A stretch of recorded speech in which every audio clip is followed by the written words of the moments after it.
¿Qué tal, Liz?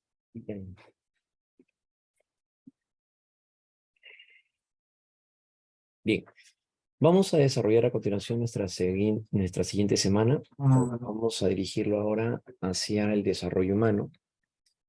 Segunda parte, donde vamos a tener en cuenta las características que se presentan a nivel cognitivo, a nivel físico y a nivel psicosocial en la niñez intermedia y respecto hacia la adolescencia. Muy bien, para ello entonces vamos a tomar en cuenta lo siguiente, hasta la adultez tardía, ¿no?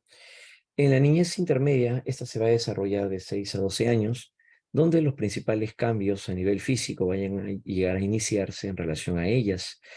Aquí donde se comienza a desarrollar la conocida pubescencia, que vienen a ser los cambios sexuales secundarios. Y esto va a llegar a ser característico en relación a las niñas, ya que se presenta el crecimiento de los senos donde la zona del pezón se va endureciendo y por otro lado es donde llega a darse estos cambios a nivel sexual secundario. Esto se estaría dando aproximadamente entre los 8 y los 13 años, lo cual indica el anuncio hacia la pubertad. Estos corresponden entonces los cambios en la pubescencia, recuerden que vienen a ser cambios sexuales secundarios, a diferencia de lo que se asumiría dentro de las condiciones a nivel de reproducción.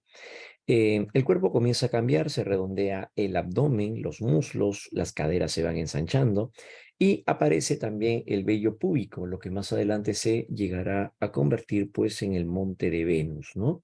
Con el tiempo también esto irá aumentando, creciendo y por otro lado también pues se va oscureciendo la vellosidad púbica. También aparece vello en las axilas, vellosidades en el resto del cuerpo, ¿no? Aumenta la sudoración que se da y Adimel su a nivel, por otro lado, grasa subcutánea, la cual va a llegar a dar inicio hacia el desarrollo del acné. Flujo vaginal, que será llegar también la antesala hacia la primera menstruación, la cual también esta se puede llegar a dar entre los 9 y los 13 años. Es aquí donde va a ocurrir la primera menstruación o la menarquía. Entonces, en las condiciones físicas, esto va a llegar a ir enmarcando la característica del individuo. Pero por otro lado, en el caso de los varones, también se van a llegar a presentar cambios sexuales, como en el crecimiento de los testículos, el escroto se va oscureciendo, que es lo que va a llegar a envolver a las gónadas masculinas, y por otro lado, pues también se va a ir dando el crecimiento del miembro viril. La producción de semen se va a llegar a ir dando a medida en la que se van produciendo espermatozoides y se junta con una sustancia blanquecina producida por la próstata. Juntos entonces estarían formando el semen. Esta producción implica también una liberación que se produce de manera no voluntaria y esto se llegaría a presentar sobre todo a través de la llamada espermarquía. Aparece el vello púbico, vello facial y vello axilar, los cuales también son indicadores de los cambios que nos aproximan hacia la pubertad. La sudoración también se sigue mostrando de manera subcutánea, lo cual hace que también cambie el aroma del niño. La piel se torna más grasosa, tiende mayor frecuencia a la aparición de acné facial, granos en la espalda y también el cabello graso. La voz llega a cambiar, se torna más grave, producto de un alargamiento de las cuerdas vocales. ¿Sí? En el ámbito cognitivo, por otro lado, es donde, según la perspectiva piagetiana, nos encontraríamos en las operaciones concretas y que esto se va a llegar a dar finalmente entre los 7 y los 12 años. La característica principal aquí viene a ser la capacidad para poder operar mentalmente, donde se puede realizar ahora pues análisis, síntesis y relación de todo parte. Durante este momento, en el dominio cognitivo, aparece característica evolutiva de la corteza cerebral. Se utilizan ahora las estructuras lógicas primarias. Esto indica de que el niño es capaz de utilizar categorías como, por ejemplo, clasificaciones, seriaciones y, por otro lado, también establecer relaciones espaciales de arriba, abajo, derecha o izquierda. Esta forma de establecer la ubicación espacial es lo que va a llegar a caracterizar en este campo las relaciones espaciales, pues, ¿no? Es la reversibilidad también un aspecto superado. Recordemos que en el estadio anterior encontramos al estadio preoperatorio o preoperacional. Y en el preoperatorio o en el preoperacional es donde aparecen entre las diversas limitaciones la irreversibilidad, es decir, la incapacidad para poder realizar el proceso inverso. Pero ya en las operaciones concretas es donde se presenta la capacidad superada y por eso se le llama reversibilidad. Por lo tanto, puede realizar un proceso inverso de orden de elementos. El niño puede retornar a casa porque ya puede llegar a comprender el camino de regreso, de retorno, por la reversibilidad. Y es durante esta etapa donde se requieren de elementos físicos, por eso se le llama concreto, porque requiere de elementos sensibles. Bien, para la manipulación. En el ámbito psicosocial, por otro lado, encontramos la propuesta de Erik Erikson. Para Erikson, durante la niñez que se llega a producir a nivel intermedio, aparece la laboriosidad frente a la inferioridad. Durante esta etapa, el niño busca sentirse diligente, el niño busca sentirse apreciado por lo que pueda llevar a cabo, busca el reconocimiento del entorno, busca el reconocimiento social. Por eso es que busca la aprobación de los padres y busca la aprobación de los maestros, porque llega a presentar un gran valor por la imagen de autoridad, la cual se ve representado en estos dos. Pero al no lograr la laboriosidad, no sentirse útil, no sentirse diligente, puede llegar a compararse con el resto y sentirse inferior. Entonces, de esta manera, los niños durante esta etapa, si es que no logran las exigencias de las figuras de autoridad como los padres o los maestros, entonces va a llegar a tender la persona a presentar un criterio de sentimiento de inferioridad, lo cual entonces haría que la persona tenga que compararse con el resto y por otro lado, pues evaluar su forma de expresión, su rendimiento. Al compararse con los otros, entonces es ahí donde se presenta la inferioridad. Esto, por cierto, puede aparecer, según Erickson, hacia la niñez intermedia, pero los sentimientos de inferioridad pueden acompañarnos incluso en las etapas posteriores.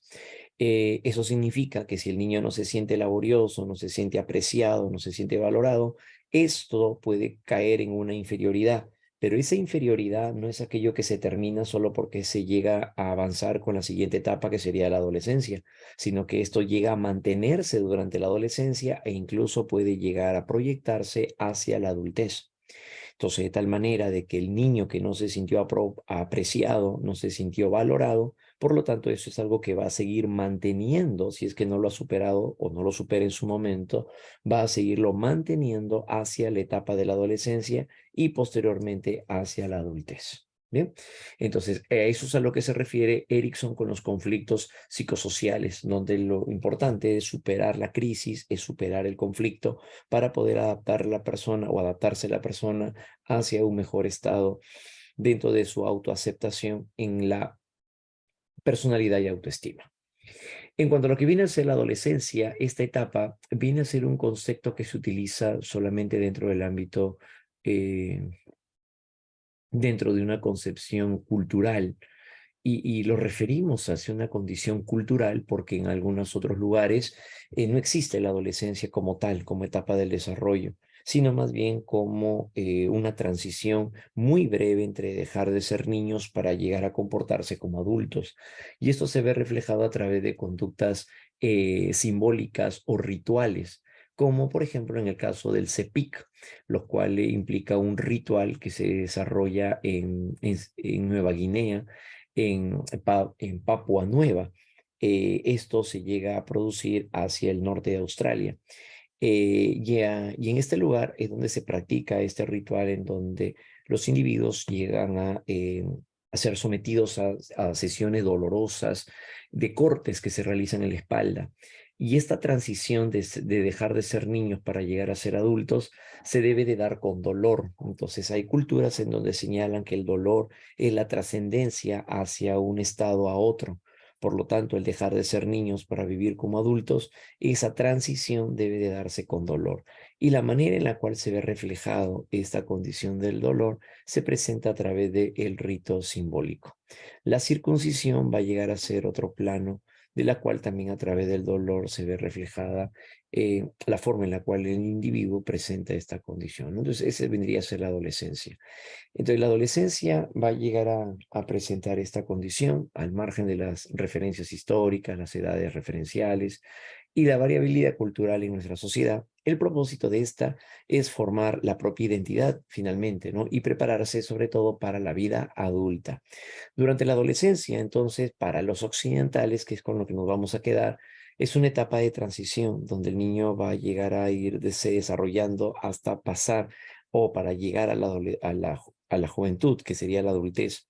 Pero esa transición, ese salto de la niñez hacia la adultez, implicaría entonces un proceso de aprendizaje y de adaptación, lo cual tiene que ver dentro del campo de la adolescencia. Bien. En el ámbito físico, luego de la pubescencia propiamente dicho, se va dando ahora la pubertad, la cual implica cambios fisiológicos que conllevan a la persona hacia la madurez sexual.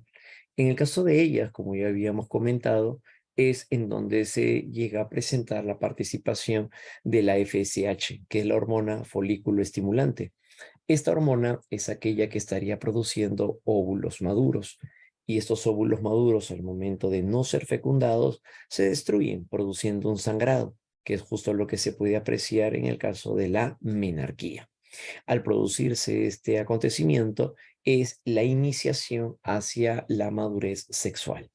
En cuanto a los cambios sexuales, los estrógenos, por otro lado, también estimulan el crecimiento de los genitales y, por otro lado, el desarrollo de los senos. Entonces, durante esta etapa implican los cambios necesarios y suficientes para la reproducción. Solo estarían aptos biológicamente para poder reproducirse. Por otro lado, en el caso de los varones, es donde participa la LH, la conocida hormona luteinizante, el cual, por otro lado, estimula las gónadas masculinas y la producción de espermatozoides maduros. En este caso, los varones van a llegar a presentar una liberación de semen a través de la actividad nocturna, a través del proceso onírico, es decir, a través del sueño. Es ahí donde se conoce ahora este acontecimiento como la espermarquía. Ujú. De esta manera, entonces, también participarían hormonas como en el caso de los andrógenos, en el caso de la testosterona, y que estimularían así el crecimiento también de los genitales, la masa muscular, el vello corporal, siendo así la testosterona la hormona del deseo sexual. Bien, entonces, ¿eso que va a propiciar? Pues obviamente el desenvolvimiento del sujeto, del individuo, ¿no? A nivel cognitivo, durante esta etapa, estando ya en la adolescencia, surge el estadio de las operaciones formales. Aquí es donde se desarrolla entre los 12 años en adelante y según Piaget es donde aparece el desarrollo más evolucionado a nivel neurológico. Aquí corresponde el nivel más elevado del desarrollo mental, donde no todos llegarían según Piaget, y se caracterizan, sobre todo ahora, por la combinación entre la madurez cerebral y el desarrollo también de las facultades intelectuales. Lo predominante durante esta etapa va a llegar a ser el carácter abstracto y por lo tanto la formación de conceptos o categorías.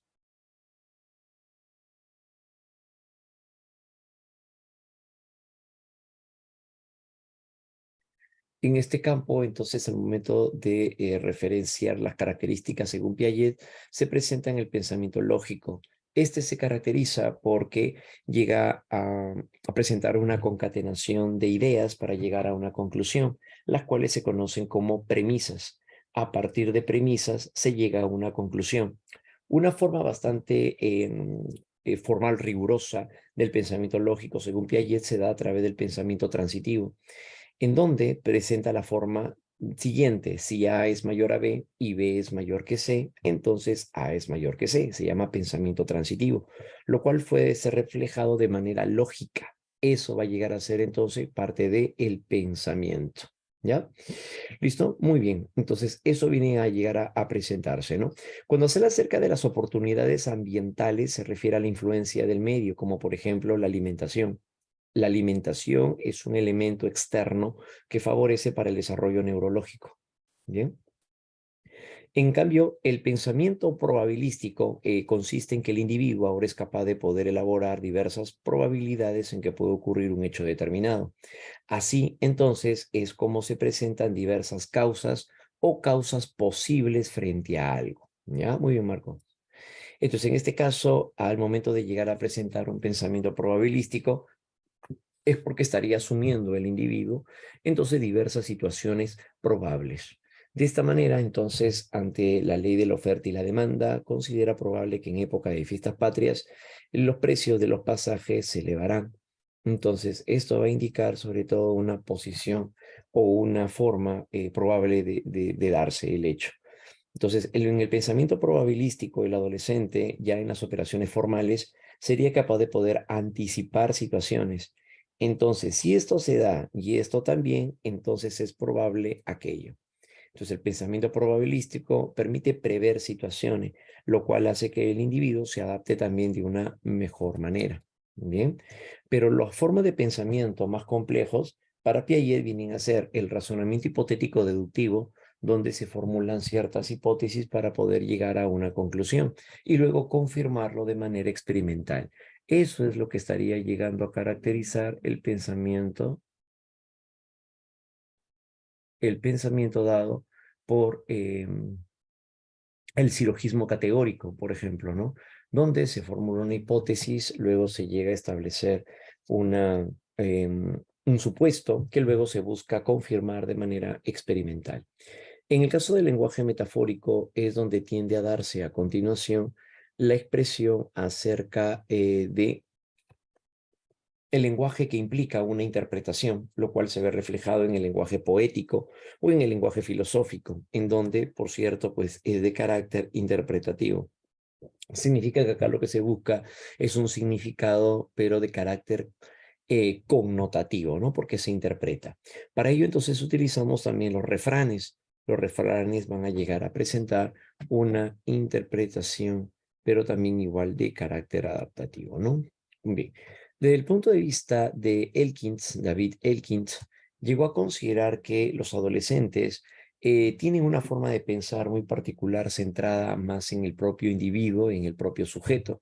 Se llama egocentrismo racional y consiste en exagerar la importancia que le brindan a sus propios pensamientos frente a la dificultad para poder comprender las opiniones distintas a la suya.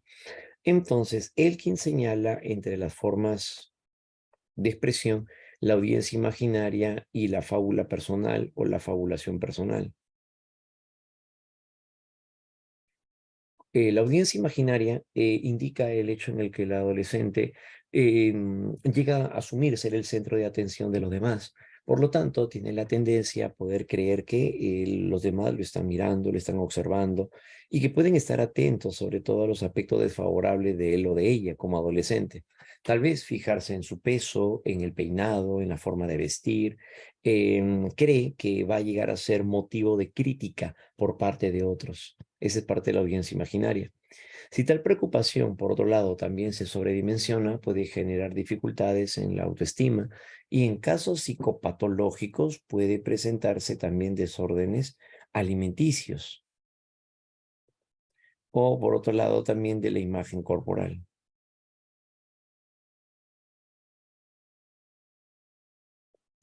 Entonces, en ese sentido es donde llega a surgir la audiencia imaginaria. Los problemas que se pueden gestar a partir de la audiencia imaginaria estarían relacionados con la distorsión corporal o distorsión de la imagen corporal.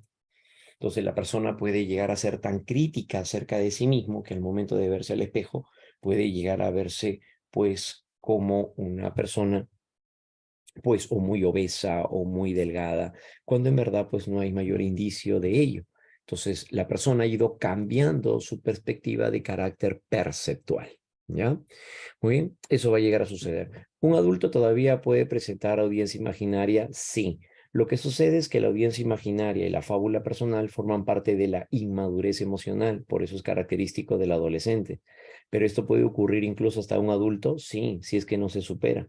Si no se supera, el adulto sigue teniendo no solamente audiencia imaginaria, sino también fábula personal. Sigue teniendo lo mismo. Así es. Son limitaciones que se tienen en la adolescencia, pero si no se superan apropiadamente, esto trasciende hasta la adultez. Ujú.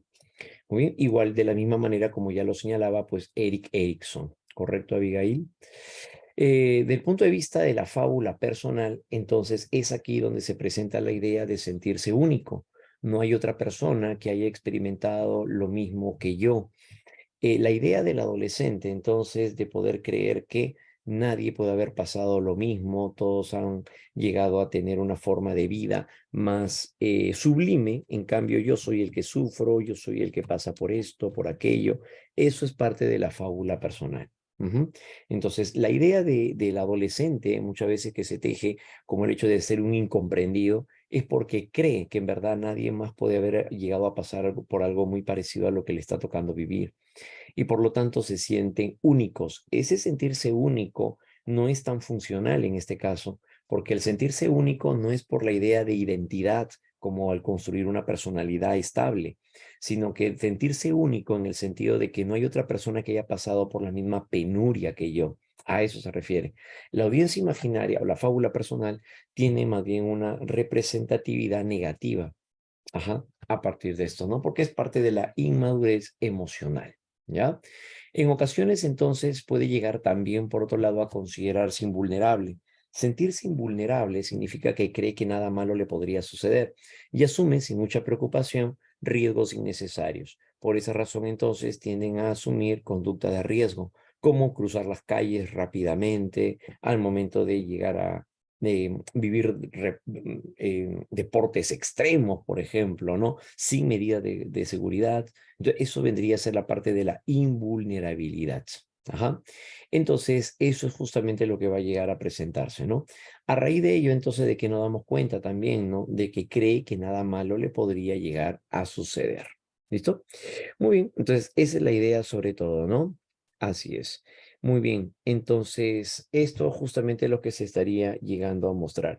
El concepto de egocentrismo no está dentro de una patología.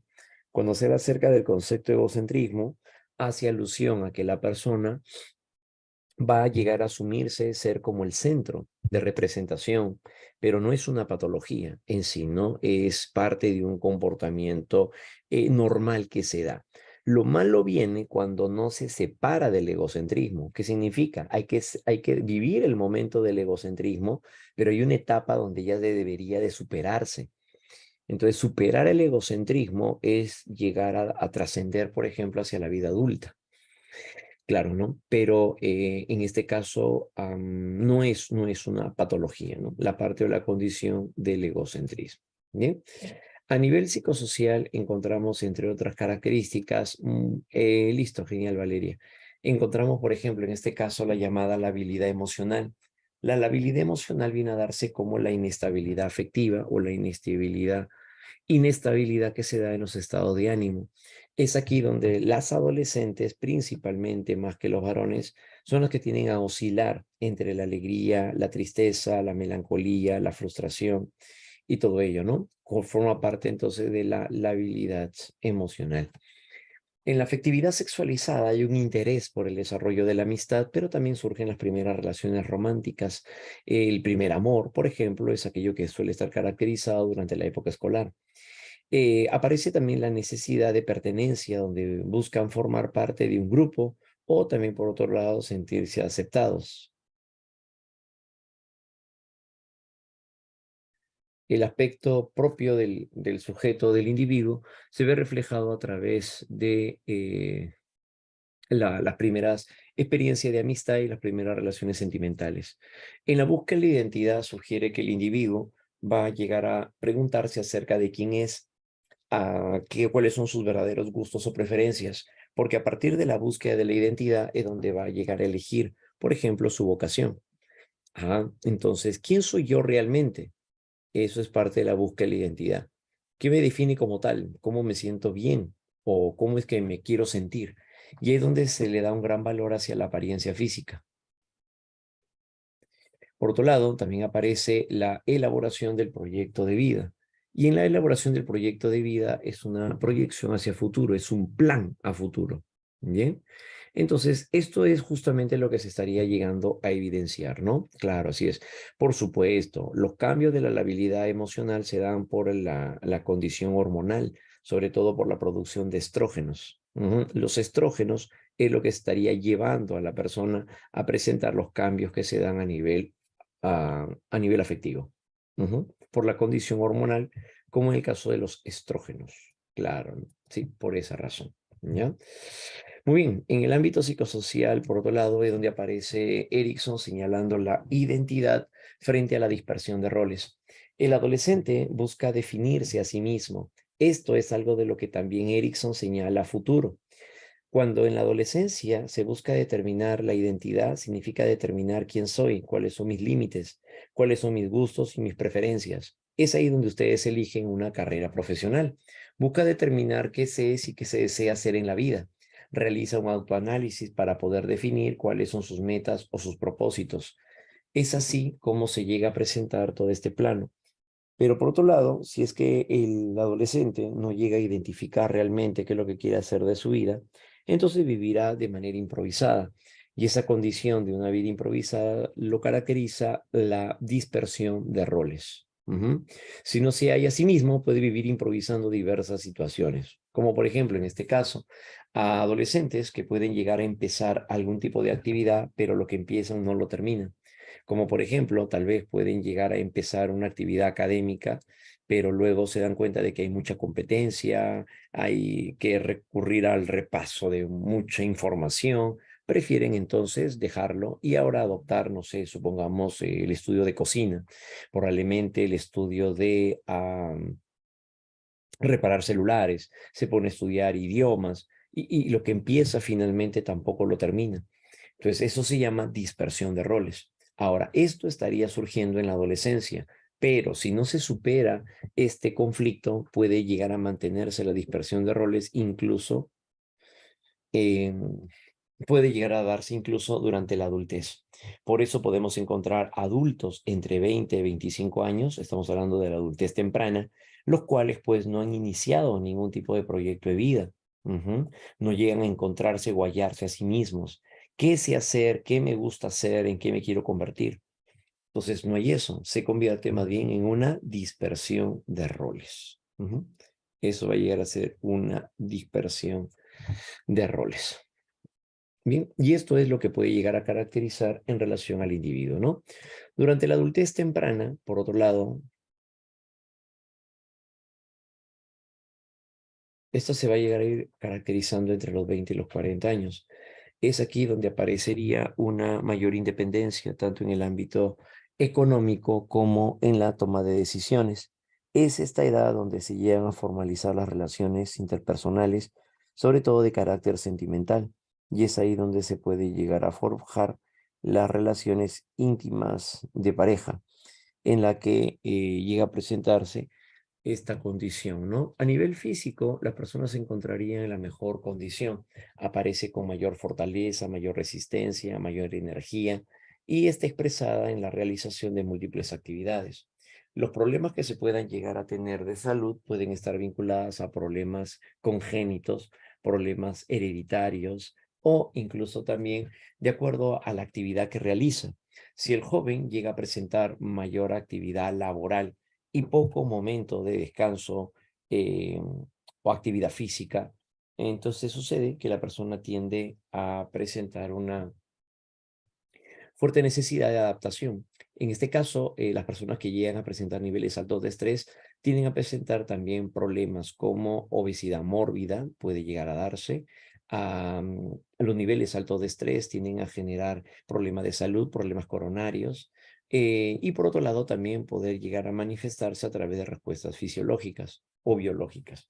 Diabetes, cáncer, osteoporosis pueden llegar a ser prevenidos a través de la actividad que realiza el sujeto a nivel físico en sí. Las enfermedades a las que pueden estar propensos los jóvenes ahora pueden estar vinculados hacia el ambiente físico laboral, el llamado distrés, la influencia genética y por otro lado el estilo de vida. Llegar a la etapa de la adultez temprana, pero llevando una vida sedentaria donde no se practica actividad física, Entonces puede conllevar eso hacia la osteoporosis. Bien, el consumo de alcohol y drogas vienen a ser otra de las referencias más notorias, más frecuentes, sobre todo a partir de las relaciones o encuentros sociales que se puedan llegar a tener. El tabaquismo, al igual que el alcohol y las drogas, tienden a aumentar su predisposición si es que existe ya una rama biológica para ello. Entonces, pueden llegar a darse por predisposiciones aprendidas o por condiciones biológicas.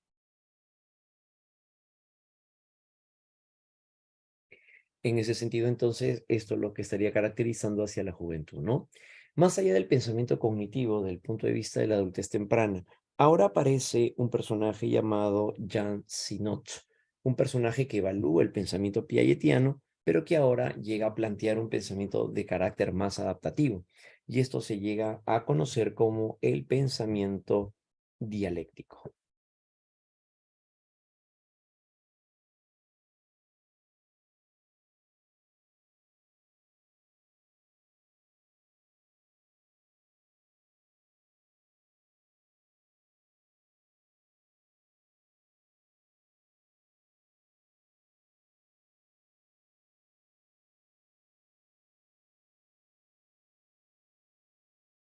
En el pensamiento postformal es donde aparece el pensamiento dialéctico de Jean Sinot. En este campo, Jean Sinot se le da un valor muy significativo porque busca presentar un pensamiento de carácter más adaptable. Este se caracteriza porque llega a ser más flexible, donde entonces no asume el pensamiento rígido de un adolescente.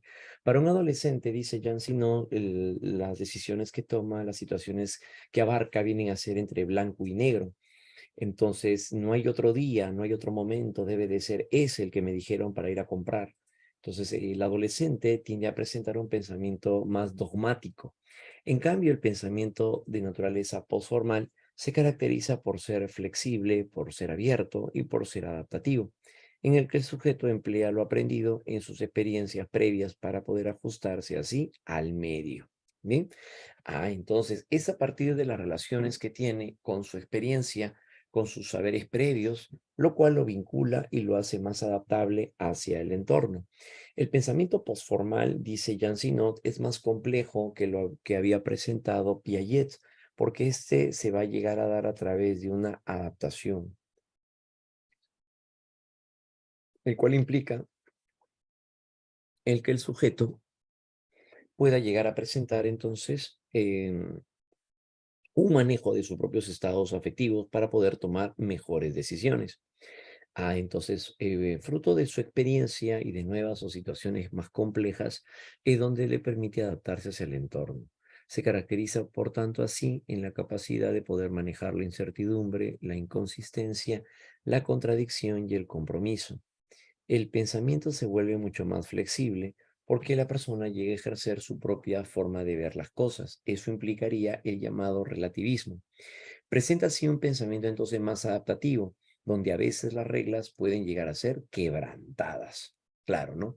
El adolescente, como está saliendo de su estado más normativo, sigue los parámetros establecidos por la escuela y por los padres. Por lo tanto, las cosas son buenas o son malas, no pueden haber intermedios.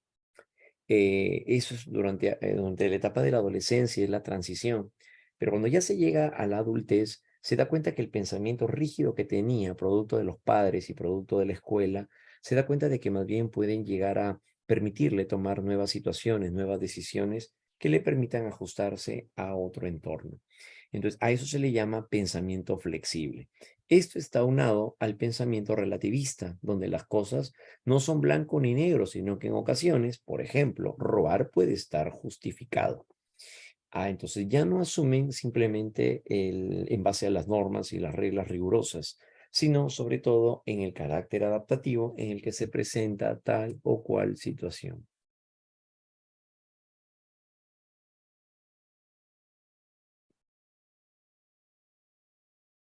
En este campo, entonces, cuando hablamos acerca del pensamiento dialéctico, el pensamiento dialéctico se basa sobre el costo-beneficio.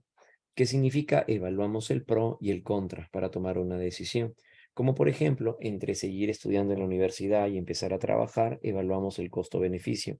¿Cuál es lo bueno de trabajar? ¿Cuál es lo malo de trabajar? Costo-beneficio.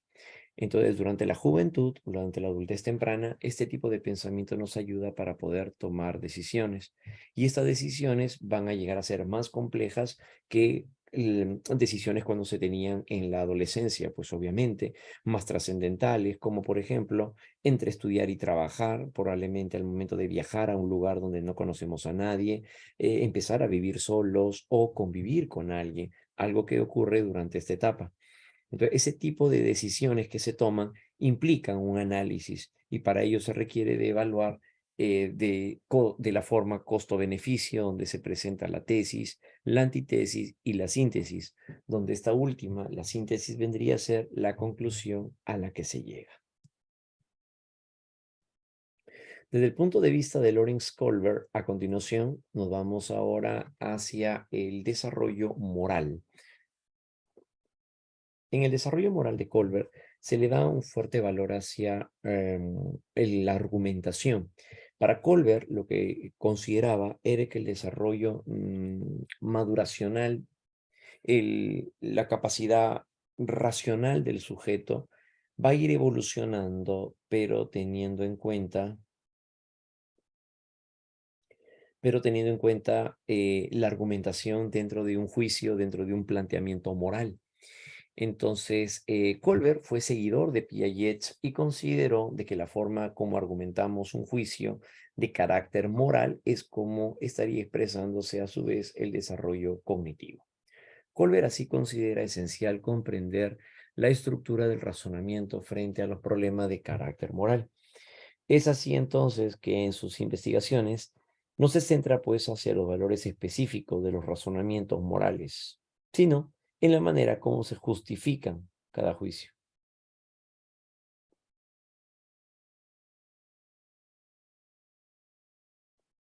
A continuación nos damos cuenta de que el pensamiento de Colbert se puede ver reflejado a través de un dilema que él plantea, que es el dilema de Haynes. Este dilema fue uno de los más conocidos y que permitió llegar a abordar la forma de pensar entre niños, adolescentes y adultos. Cómo es que resuelven o pretenden dar una justificación hacia este tipo de razonamiento moral, es lo que lo va a llegar a definir. Colbert entonces plantea el siguiente dilema moral. Una mujer está cerca de morir de cáncer. Un farmacéutico ha descubierto un medicamento que los doctores creen que puede llegar a salvarla. El farmacéutico cobra $2,000 por una pequeña dosis, 10 veces lo que cuesta hacer el medicamento. Y el marido de la mujer enferma, Haynes, pide prestado a todos los que conoce, pero solo puede reunir $1,000. Y le ruega al farmacéutico que le venda el medicamento en $1,000 o que le permita pagarle el resto después. El farmacéutico se niega diciendo, yo descubrí el medicamento y voy a ganar dinero con él. Haynes, ahora desesperado, entra al almacén del hombre y roba el medicamento. ¿Debió Haynes haber robado o no? Entonces, la justificación o la argumentación que tenga la persona al momento de pretender resolver este dilema es justo lo que se va a llegar a plantear a través de los niveles o etapas del desarrollo moral de Colbert. Para eso tenemos la moralidad preconvencional, la moralidad convencional y la postconvencional. La que se produce de manera preconvencional estaría surgiendo aproximadamente entre los 4 y los 10 años. Se le va a llamar ahora una moral heterónoma.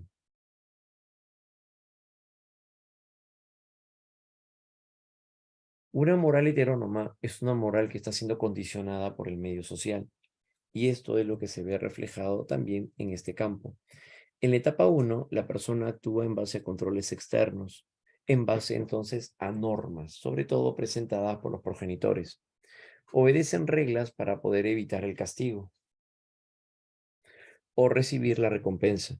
En este caso, aquí las personas buscan ser buenas, verse bien frente a los demás también.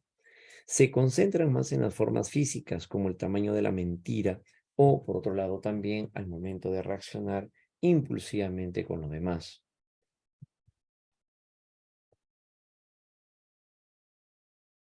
Es aquí donde se debe de dar la justificación presentada por el dilema de Haynes. se presentaría de esta manera el dilema de Haynes. Debe robar el medicamento, diría alguien que está a favor. No es malo, él quiso pagar el medicamento. Ujú. No debe de robar, además no obtuvo permiso, usó la fuerza y dañó. Sobre todo, este último, dentro del dilema de Haynes, está en contra de señalar que debió haber robado, puesto que no obtuvo permiso, controles externos, como dijimos, y además usó la fuerza. Entonces, estas características,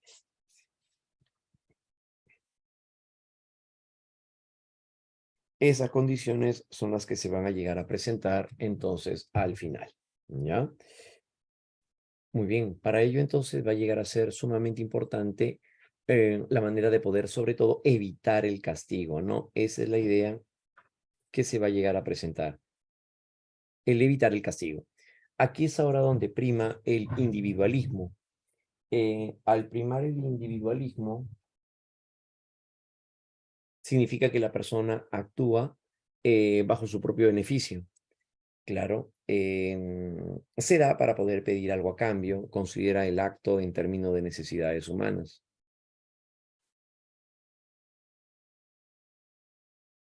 Es así entonces que está bien que robe el medicamento. Su esposa lo necesitaba, tiene que salvarla.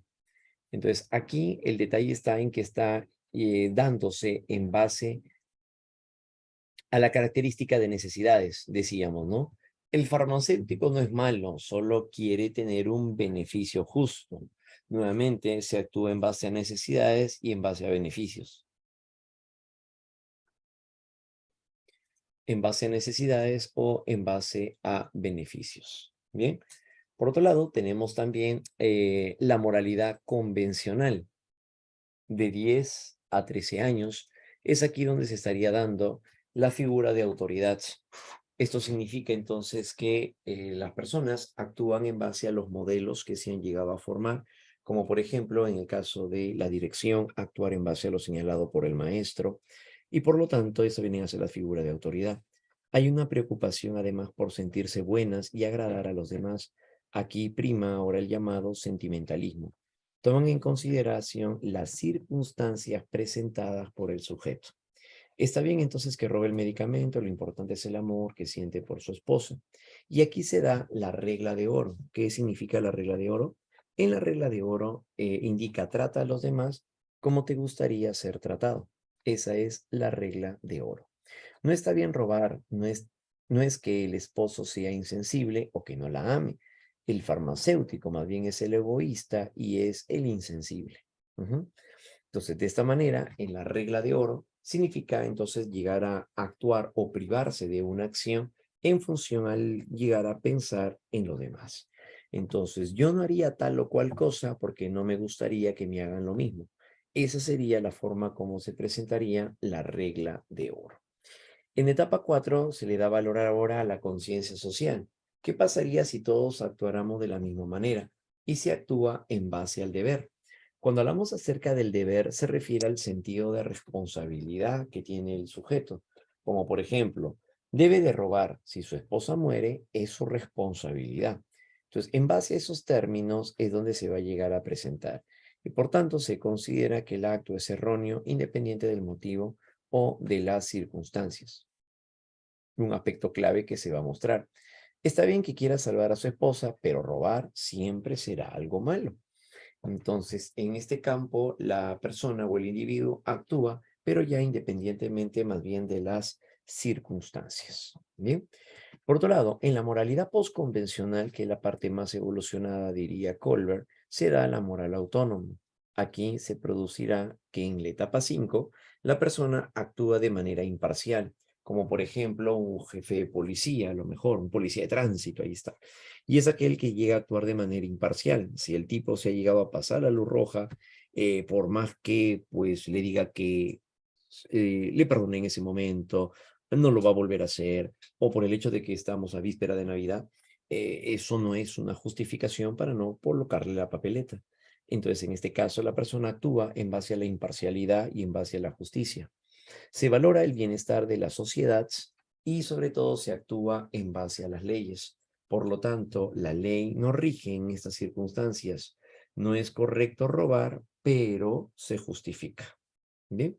Aquí entonces es donde la situación no justifica tomar la ley por su propia mano. Son los que estarían en contra más bien, ¿no? Y el último momento, el último nivel corresponde hacia el predominio de los principios éticos universales, donde la persona valora aquello de lo que a través del tiempo ha trascendido, como es la vida, la dignidad, la justicia y la libertad. Entonces, valorar todos estos aspectos va a llegar a ser crucial para el desarrollo de una sociedad. Las personas hacen lo que creen que es correcto ahora, pero tienen que actuar en términos de propiciar, de preservar y de respetar la vida. Entonces, se actúa así en función a normas éticas interiorizadas. Se actúa además en normas, en base a normas éticas interiorizadas. Bien, entonces no se debería actuar en función a los sentimientos propios, sino considerando todas las vidas humanas. Por lo tanto, no le da valor ahora al sentimentalismo, sino hacia el hecho de poder llegar a valorar la condición, pues, de la vida. ¿Bien? Entonces, eso se daría dentro de la llamada moralidad postconvencional, ¿no? La más evolucionada acerca de estas. Bien. Por otro lado, en el desarrollo psicosocial de la adultez temprana aparece la teoría o el modelo de las etapas normativas. Aquí se considera de que cada etapa es importante vivirla en su momento porque cada etapa implica una forma adaptativa de actuar.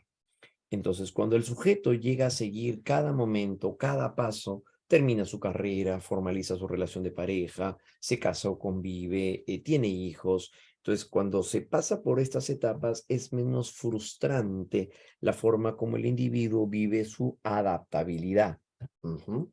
Entonces, de esta manera, el modelo de las etapas normativas sugiere que la forma más apropiada de actuar en la juventud se daría el momento en el cual se dan las etapas y los momentos que nos tocan vivir, con sentido de responsabilidad y compromiso. Erickson llama esto el conflicto de la intimidad frente al aislamiento. Llamamos a esto entonces intimidad frente a aislamiento. Intimidad frente a aislamiento. Si los jóvenes no son capaces de poder asumir compromisos personales profundos con otros, pueden más bien aislarse o ensimismarse, claro, ¿no? Esto significa que la intimidad viene a ser la relación, el vínculo que tenemos con otros. Es aquí donde forjamos nuestras relaciones de amistad y de relación de pareja. Pero si no nos sentimos capaces de poder llegar a vincularnos afectivamente con amigos o con pareja, entonces buscamos más bien la soledad. Y eso es a lo que se le llama el aislamiento. Sin embargo, Erickson considera de que se necesita de cierto aislamiento también para poder reflexionar sobre su vida y optar por quedarse solos sin una relación formal. Entonces, para Erickson, ¿qué es lo necesario? El equilibrio entre la valoración de los amigos y de las parejas, como también de tener los momentos de soledad. ¿Bien? Entonces, esto es lo que plantea en su intimidad frente a aislamiento.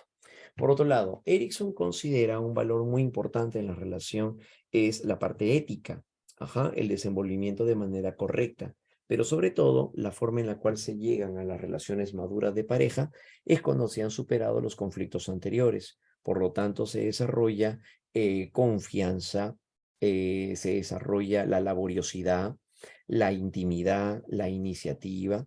Entonces, la superación de los conflictos anteriores son necesarios, dice Erickson, para poder llegar hacia un estado de equilibrio y establecer así la forma correcta de una relación íntima. Por otro lado, ya en la adultez intermedia, esta se va a llegar a presentar entre los 40 y los 60 años, se van a ir dando cambios biológicos bastante notorios, los cuales se van a ver reflejados a través del llamado climaterio. Durante esta etapa, la etapa del climaterio, ocurre tanto en varones como en mujeres.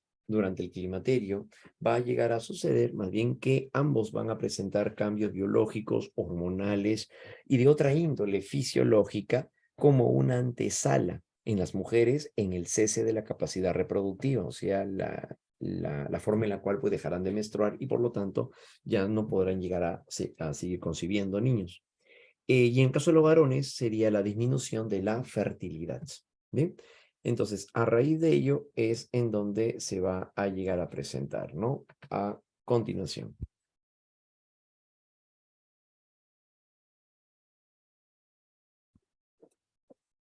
Es aquí entonces donde encontramos en el campo de las mujeres, hay una disminución de la producción de estrógenos y de progesterona, los bochornos nocturnos, sudoración, insomnio, mareo, vértigo, así como la disminución de la libido también, ¿no? Por lo tanto, hay una menor apetencia dentro del ámbito sexual, además de llegar a presentarse también la sequedad vaginal, irritabilidad y depresión.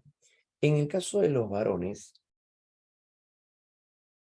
ocurre otra condición, la disminución de la producción de testosterona. Claro, disminución de la virilidad, por cierto. Y en cuanto a la respuesta sexual humana, es donde también se estaría llegando a mostrar. ¿Bien? Ese es el detalle entonces que se va a presentar a raíz de ello. ¿Sí? A ver, un momentito, chicos.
Bien, A continuación, entonces, presentando los cambios físicos durante la adultez intermedia, aparece también la dificultad para poder alcanzar y sobre todo mantener la capacidad eréctil, lo cual se llega a presentar también, como ya dijimos, a partir de cambios que se van a dar a nivel hormonal.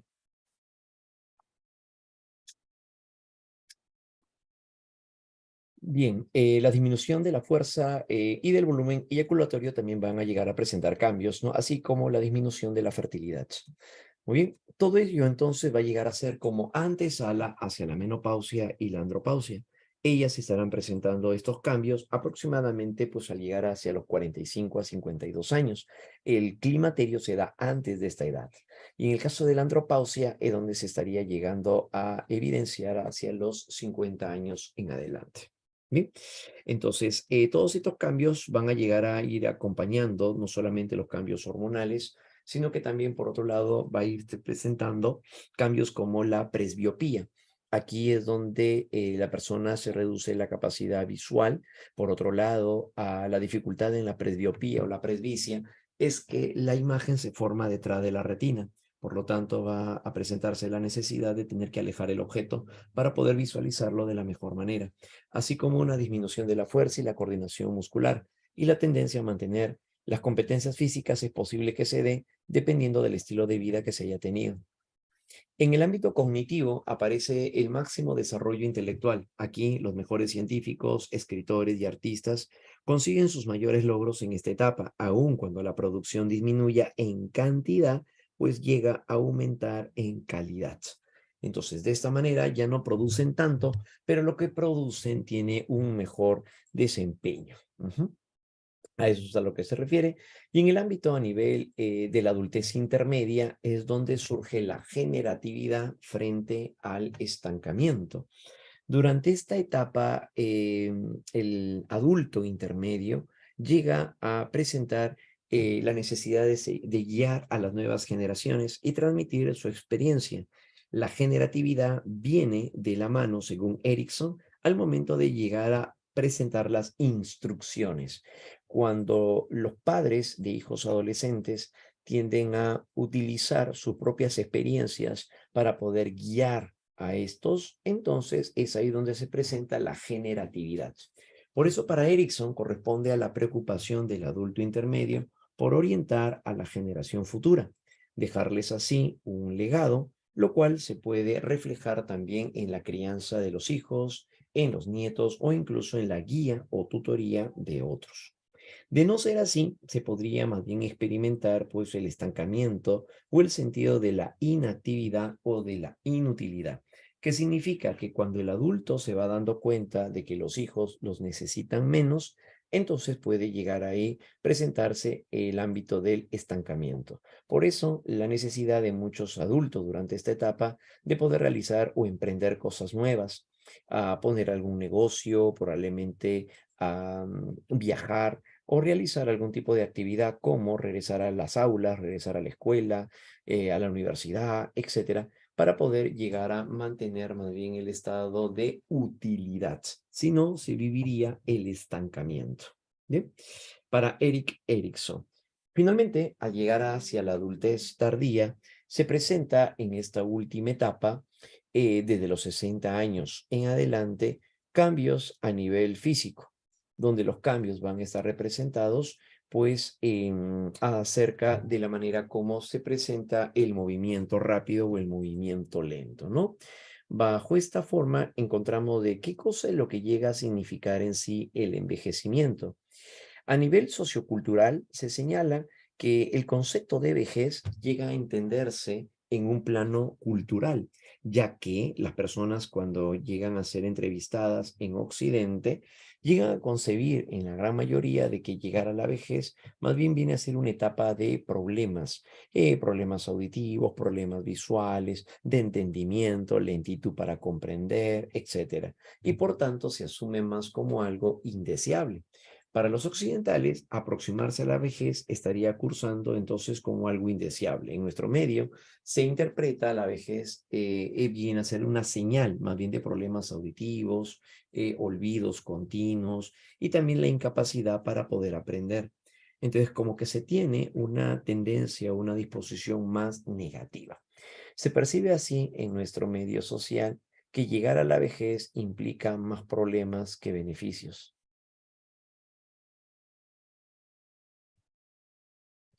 Y es aquí en donde en Oriente más bien tienen una versión distinta. Para los orientales, la vejez más bien es una representación de conocimiento, estatus y por otro lado también pues sabiduría de vida y de trascendencia. La ancianidad, la vejez en otras partes del mundo, como en este caso entonces, em, en Oriente se asume que el individuo, el adulto tardío, más bien es de quien se puede llegar a reflejar una consejería que se puede llegar a presentar desde las comunidades. El valor de esto solamente, sobre todo radica en la sabiduría de vida, conforme a lo que la vida pues les ha enseñado, ¿no? Entonces, así, para los orientales, llegar a la vejez es poner en práctica una filosofía de vida que orienta hacia la trascendencia, pero de carácter espiritual. ¿Sí? Entonces, ese venía a ser parte de las formas dicotómicas en las cuales se presenta la concepción de la vejez. Pero ya sea entonces de una u otra manera, la vejez entonces se entendería más como un concepto que se define de manera cultural, ya que la forma en la cual ésta se desarrolla tendrá que ver mucho con los hábitos, por otro lado, el estilo de vida que se haya tenido, la alimentación, actividad física, sosiego, descanso, van a llegar a ser muy importantes para, sobre todo al momento de llegar a la vejez. Mientras más activos nos podamos llegar a mantener y tengamos un estilo de vida saludable, ayuda a que durante la vejez podamos llegar a evitar ciertos cambios o trastornos degenerativos. Ujú. En el desarrollo de la adultez tardía nos encontramos ahora en el aspecto físico, desarrollo físico de la adultez tardía, es cuando disminuyen ahora las capacidades motrices, así como también merman las capacidades sensoriales. Merman las capacidades sensoriales. Entonces, de esta manera tiende a disminuirse la audición. Hay una lentitud también al momento de andar, al momento de caminar, pero con tendencia también a mantener ciertas funciones a partir del estilo de vida saludable que haya llegado a presentar, pues obviamente el individuo, ¿no? Entonces, el estilo de vida va a llegar a ser un requisito importantísimo para poder verse reflejado a futuro. En el desarrollo cognitivo, durante la adultez tardía, aparece una merma en las funciones intelectuales, entre ellas el pensamiento y la memoria. Aquí es donde Robert Stenberg señalaba de que algunas de las habilidades, como la velocidad que se procesa la información y el razonamiento abstracto, van declinando con la vejez. Ujú. Esto porque va acompañado de un deterioro neurológico, lo cual corresponde a las llamadas demencias. Entre ellas se encontraría pues el Alzheimer y el Parkinson. Entonces, en este caso, el deterioro neurológico va acompañado del deterioro cognitivo.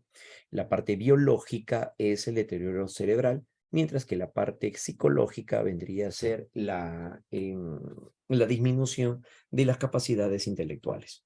Por eso entonces la velocidad con que se procesa la información y el razonamiento abstracto declinan con la vejez. El pensamiento práctico y el pensamiento integrador más bien mejora con los años. Esto es a lo que Cattell le llamaría la inteligencia fluida y la inteligencia cristalizada. Aunque los cambios en las habilidades de procesamiento reflejan el deterioro neurológico, estas pueden evitarse y sobre todo pueden llegar a prevenirse. La cultura de prevención es muy importante también durante la adultez tardía, ya que esto favorece hacia un mejor desempeño del individuo y sobre todo también mayor adaptabilidad. Bien, en esta etapa el pensamiento disminuye su rapidez, pero el adulto tardío compensa ello con un buen uso de la experiencia. Ujú. Entonces, esto es a lo que Cattell le llamaría la inteligencia fluida, la cual, por cierto, la inteligencia fluida va decayendo con los años, mientras que la inteligencia cristalizada va a llegar a mejorar con los años. Bien, de esta forma entonces, esta inteligencia cristalizada se refiere a lo aprendido a lo largo de la vida, se refiere a lo aprendido, por otro lado, en el ámbito semántico. Entonces, el uso eficaz de la experiencia se va a denominar así inteligencia cristalizada, la misma que se consolida durante esta etapa. Así, las personas en esta etapa suelen hacer uso de su experiencia acumulada en su contexto para poder así solucionar problemas. Se presenta paulatinamente la disminución de la memoria de corto plazo y por ello olvida lo último realizado. Entonces, ¿esto qué significa? Que disminuye la memoria de corto plazo. Aparece la disminución de la memoria de corto plazo. Esto hace, por lo tanto, que el individuo tenga problemas para poder actualizar la información, acceder a la memoria de largo plazo y traer información al presente para que se pueda llegar a presentar. ¿Bien? Entonces, esto se estaría manifestando, ¿no? Entre otros autores, encontramos a Paul Balz. La inteligencia fluida va a llegar a ser la capacidad para poder descubrir relaciones y depende del desarrollo neurológico. Por ejemplo, los ejercicios de psicotécnico. Esos ejercicios de psicotécnico donde vemos imágenes y hay que completar una figura, eso es inteligencia fluida. ¿Por qué? Porque no hay un procedimiento sistemático, no hay una fórmula para resolverlo. Es simplemente el criterio que utiliza el individuo para poder llegar a solucionar el problema. ¿Bien? Entonces, esa es la inteligencia fluida, sobre todo, ¿no? Muy bien. La inteligencia cristalizada en esta etapa, claro, pues cuando, por ejemplo, la abuelita llega a atender a la mamá, a la hija, que es mamá primeriza.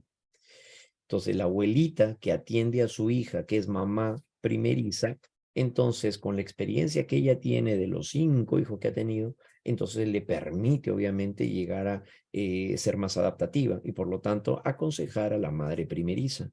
Claro, ¿eso qué significa? Que la experiencia, que es la inteligencia cristalizada, entonces le permite tomar una mejor adaptación, obviamente, ¿no? Tomar una mejor decisión. Claro, ¿ya? Entonces, eso, por ejemplo, eso vendría a llegar a darse, ¿no? La manera como se va a llegar a mostrar, ¿correcto? Muy bien. Bastante de moda. Ah, ya, sí, sí me acuerdo haberla revisto esa, donde habla mucho sobre la etapa cristalizada. Ajá, claro. Allí donde se da, por tanto, digamos, el valor de generaciones, si no me equivoco, ¿no? Hay ahí donde hay como 2 generaciones, creo, o 3 generaciones, en donde se le da un valor, sobre todo de esto último, en el caso de la adultez tardía, para poder llegar a pronunciar o presentar sobre todo ese valor, ¿no? Claro, así es. Sí, hace tiempo de esa película, ¿no? Claro, gracias, Valeria. Claro, así es. Entonces, ahí es donde se puede ver reflejado eso, ¿no? Acerca de la inteligencia que se daría a nivel eh, cristalizado. Muy bien, claro, así es. Sí, es un buen ejemplo, ¿no? En el caso de los aportes de Paul Balz, por otro lado, donde aparece mecánica de la inteligencia, corresponde a las habilidades sobre la base biológica para procesar información y resolver problemas independientemente del contenido. Pero este tipo de inteligencia, que se le llama mecánica de la inteligencia, Paul Balz le llama así, la mecánica de la inteligencia es la que tiene que ver con el desarrollo neurológico. Claro, y según este personaje, Paul Balz, considera que también va decayendo con los años. Entonces, un abuelito que llegue a realizar el problema de Sudoku, probablemente lo pueda realizar, pero se va a demorar, claro, ¿no? Porque eso implica llegar a utilizar también, pues, la inteligencia fluida, según Cattell, a lo que Paul Balz le llama mecánica de la inteligencia, ¿no? Es análoga, es análoga. Entonces, esta tiene que ver con el desarrollo neurológico, la cual va desarrollándose aproximadamente hacia la adultez temprana, o sea, hacia los 20 años, y ahí comienza a decaer con los años. En cambio, la inteligencia que va mejorando con los años, que es la inteligencia cristalizada, Paul Balz le llama inteligencia pragmática. ¿Esto qué tiene que ver? Con el pensamiento práctico, la aplicación del conocimiento, las habilidades acumuladas, la experiencia, claro, ¿no? Esa sabiduría de vida que llegan a presentar, pues el adulto tardío favorece y ayuda para tomar nuevas decisiones y también seguir guiando a otros. Eso se llama pragmática de la inteligencia o también conocida como inteligencia cristalizada. Bien. A raíz ahora del desarrollo psicosocial en la adultez tardía, es donde se presenta la condición de la jubilación, que evidencia la necesidad de buscar opciones para el uso del tiempo libre, que significa que aquí el abuelito le va a dar un valor muy significativo hacia la manera como se va a llegar a presentar. Afronta además las pérdidas personales y la inminente proximidad hacia la muerte. ¿Qué significa? Las pérdidas personales tienen que ver como cuando ya no tiene al cónyuge cerca de él o de ella. Cuando muere, cuando fallece, entonces el cónyuge es ahí donde aparece el poder afrontar las pérdidas. Ujú. Y la inminente proximidad ante la muerte, ¿no? Claro, se sabe que cuando se llega a la adultez tardía, más hay un pensamiento de lo que se pueda ir dejando en sí. Los proyectos ya son, ya no tienen, digamos, una prominencia de años, a diferencia de cuando un joven puede tener pues 20, 25 años hasta que cumpla 60, entonces puedo hacer de mi vida varias cosas. Ya en la adultez tardía ya es distinto, ya no va a proyectarse pues teniendo 80, 90 años pues hacia 20, 25, 30 años más, ¿no? Entonces ya es distinto. Aquí las personas durante esta etapa tienden a pensar más en la muerte y en lo que puedan llegar a dejar antes de irse. Entonces, es ahí donde aparece un mayor valor por la familia, porque es lo más cercano que tienen y lo que están dejando al final. Aparece un gran valor también por una visión retrospectiva, que significa un mirar hacia el pasado. Y el mirar hacia el pasado indica sobre todo al individuo vivir o recordar los momentos vividos, ¿no? Sobre todo vinculados a las fechas más significativas, como el Día del Padre, el Día de la Madre, Navidad, que vienen a ser más de familia, pues, ¿no? Eso viene a ser la visión retrospectiva. Ahí es donde se pueden llegar a mostrar los adultos tardíos más sensibles, más susceptibles. Y en el caso del nido vacío, por el sentimiento de soledad ante la ausencia de los hijos.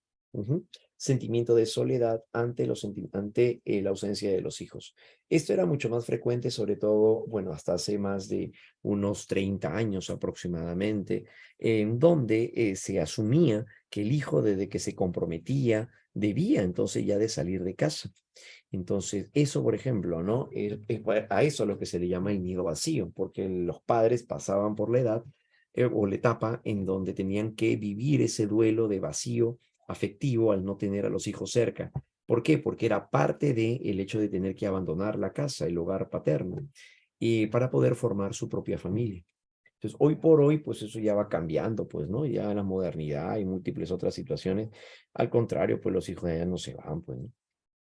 Y en este caso, pues el nido vacío era mucho más representativo, sobre todo también por las generaciones, ¿no? Entonces las generaciones son distintas, nuestra generación actual pues va tomando pues ciertos cambios, ¿no? Pero al menos eso era lo que se representaba, ¿no? Hasta hace unos años. En la integridad frente a la desesperación ocurre que los adultos mayores evalúan más bien toda su vida.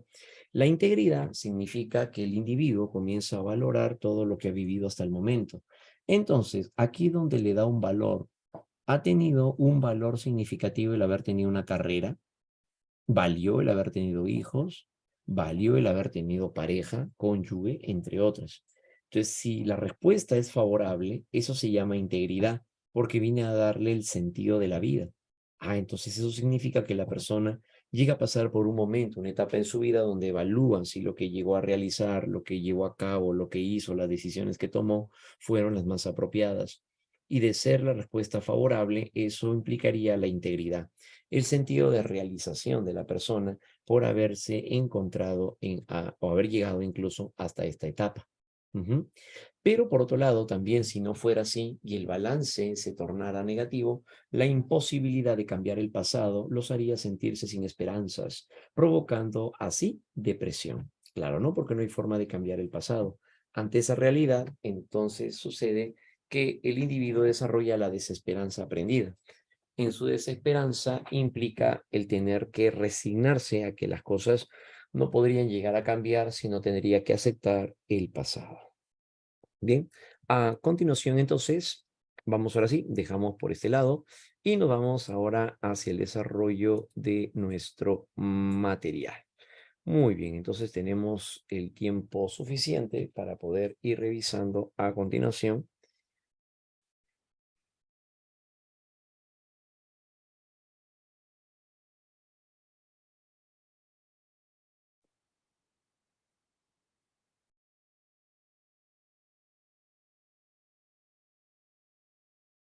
Muy bien, a ver, ¿me confirman si se puede llegar a captar la imagen?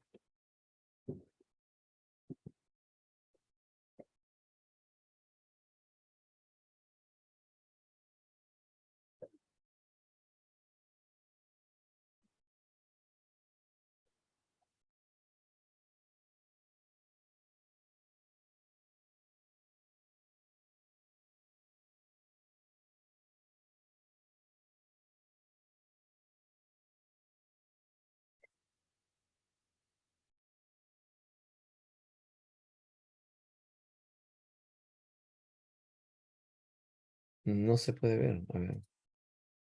A ver, ahora,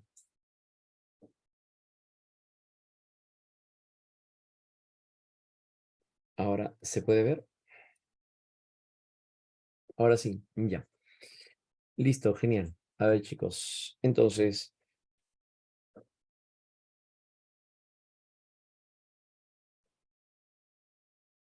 bien, para ello entonces ya estamos compartiendo pantalla y vamos a desarrollarla a continuación de la siguiente manera. Ya. Dice, el primer texto corresponde hacia definición, vulnerabilidad y oportunidad, ¿no? Dice, en la literatura, los datos sobre los adolescentes entre los 10 y los 14 años son relativamente escasos y es este un periodo crucial en la adolescencia. La adolescencia es esencialmente una etapa, una época de cambios. La acompañan enormes variaciones físicas y emocionales en el proceso de la transformación del niño o de la niña en adulto, que es preciso enfrentar. Se adquieren aquí nuevas capacidades, tienen necesidades objetivas y subjetivas específicas determinadas por su edad. ¿Bien? Entonces es una etapa donde se desarrollan capacidades, pero también tienen necesidades. Ujú. Estamos hablando de la adolescencia. Muy bien. Es realmente un periodo vulnerable para la aparición de conducta de riesgo.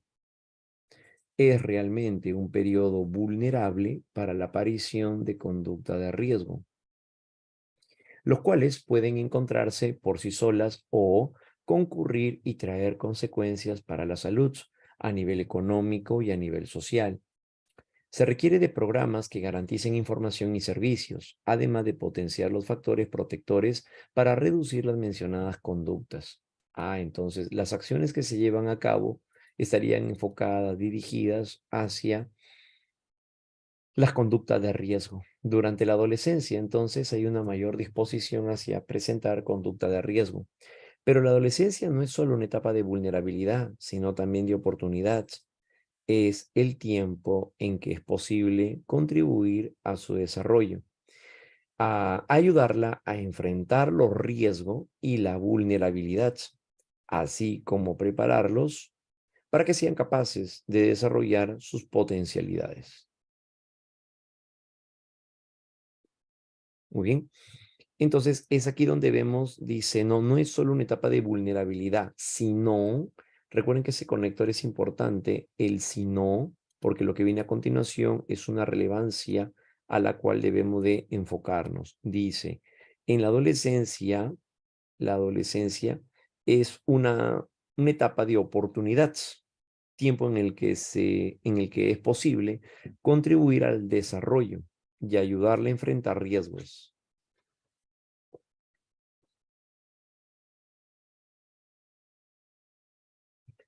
Muy bien, y las vulnerabilidades, así como prepararlos para que sean capaces de desarrollar sus potencialidades. Del texto se puede inferir que en la etapa de la adolescencia, entonces, ¿qué sería pertinente considerar?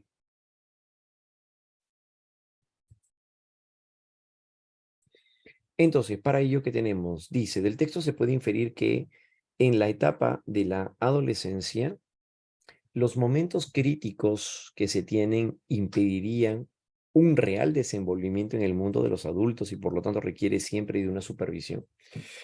Una supervisión aquí con ese, ¿no? Un error. Listo. Las dificultades que se viven implican una falta de maduración para convertirse en adultos. No. Claro, muy bien. Se presentan más bien circunstancias favorables y desfavorables en la que la información y las medidas oportunas de intervención beneficiarían para poder afrontar dichas situaciones. Claro. Ujú. Estaría vinculado también con ello, ¿no?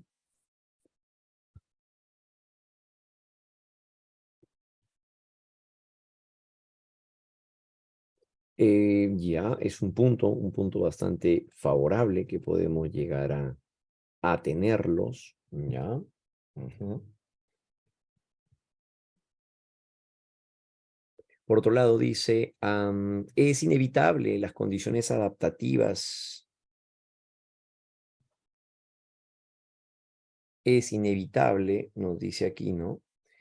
Eh, las formas en las cuales se puede, es inevitable las condiciones adaptativas y desadaptativas como parte de un proceso de cambios hacia la vida adulta, soslayando el miedo innecesario para afrontarlos. Ujú.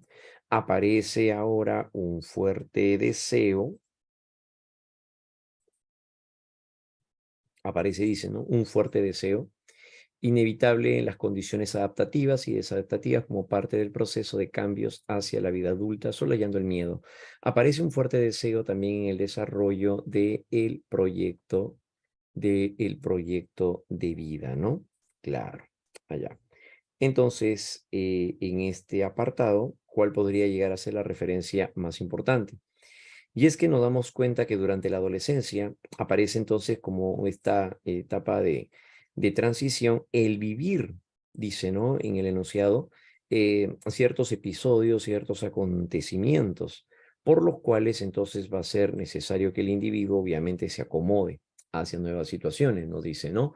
Contribuye a su desarrollo y a enfrentar riesgos. Ese es otro aspecto, a enfrentar riesgos. Si hablamos acerca de riesgos, significa entonces en la cual el sujeto se va a ir acomodando de una mejor manera. Ese es el proceso de adaptabilidad, que como bien lo han mencionado, ¿qué sería? Se presentan circunstancias favorables y desfavorables, claro, muy bien, en las que la información y las medidas oportunas de intervención beneficiarían para poder afrontar dichas situaciones. Claro, muy bien. Entonces, para poder evitar los factores de riesgo que van a llegar a ser necesarios, bueno, la capacidad adaptativa del individuo. Muy bien. En el texto, la afirmación por sí solas, ujú, respecto a las conductas de riesgo, más bien hace referencia a por sí solas. Entonces, en este enunciado hay algo de lo cual debemos de tener claro, ¿no? Cuando nos dice por sí solas, claro, ¿no? Aquí dice, es realmente un periodo vulnerable para la aparición de conducta de riesgo, las cuales, están hablando de las conductas de riesgo, pueden encontrarse por sí solas, pueden encontrarse por sí solas o concurrir y traer consecuencias para la salud. Muy bien, por sí solas, entonces, ¿eso qué indicaría? Por sí solas vienen a ser situaciones que se pueden llegar a dar sin que uno las programe. Por eso dice por sí solas. ¿Qué significa? Que vienen a ser situaciones que pueden aparecer sin previo aviso. Aparecen por sí solas. Entonces, de ser así, ¿cuál sería la interpretación más adecuada? Claro, muy bien, chicos. En condiciones inesperadas o fortuitas. Claro, ¿no? En condiciones inesperadas o fortuitas.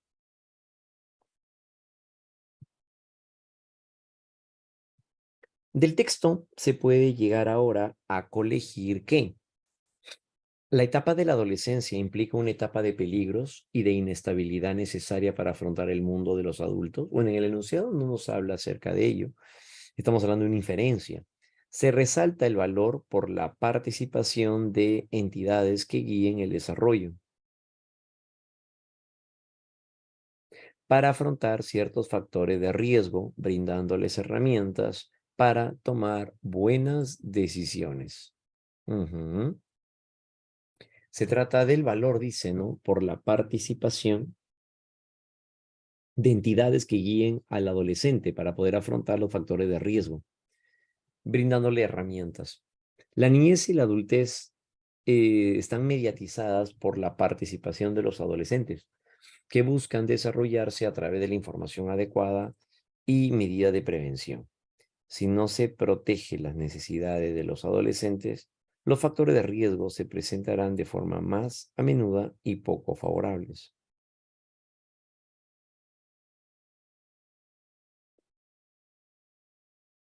Por otro lado, dependiendo del desarrollo de la niñez, se fortalece la personalidad en el futuro, garantizando el éxito personal. Bueno, pues acá no podemos hablar acerca de esa condición a futuro, ¿no? Porque no está el enunciado enfocándose hacia ello. Por lo tanto, ¿cuál sería la representación más importante? Claro, no se puede colegir del texto de que se resalte el valor de la participación de ciertas entidades que puedan actuar en el adolescente para así afrontar ciertos riesgos, pero también, por otro lado, eh, brindándoles herramientas para tomar decisiones. Ujú.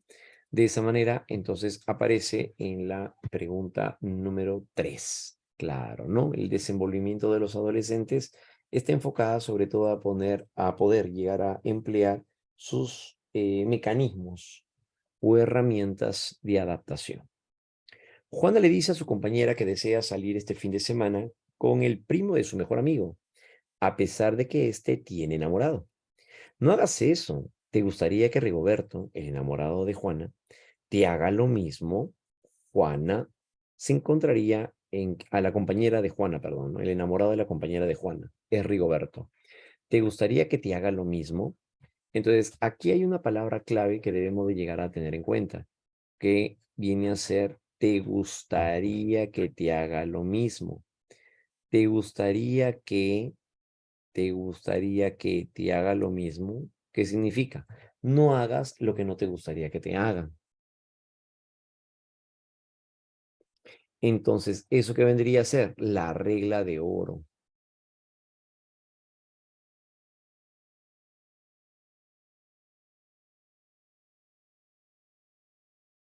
Entonces, eso vendría a llegar a ser muy bien así, Gabriel. Correspondería entonces hacia el nivel convencional.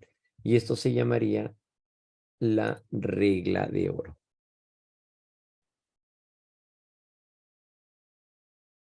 Convencional y sería la regla de oro, ¿no? Excelente.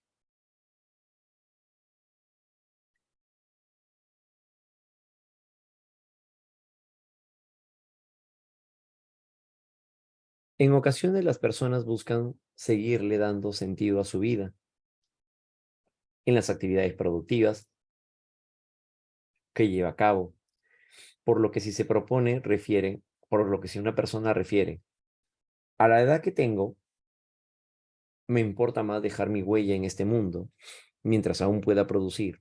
Es altamente probable que la persona se encuentre en qué etapa evolutiva. Mientras aún pueda producir. Claro, significa que está en la adultez intermedia, guiar a las nuevas generaciones.